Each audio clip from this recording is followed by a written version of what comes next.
You ask Tiger to solve. This deals with linear equations with one unknown. The final result is c equals 4. Let's solve it step by step. Group all constants on the right side of the equation. Add 25 to both sides. Simplify the arithmetic.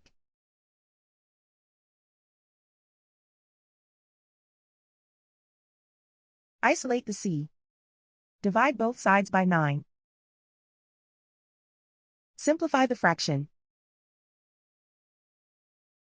Find the greatest common factor of the numerator and denominator.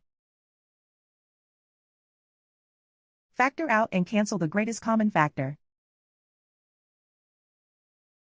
And so the final result is c equals 4.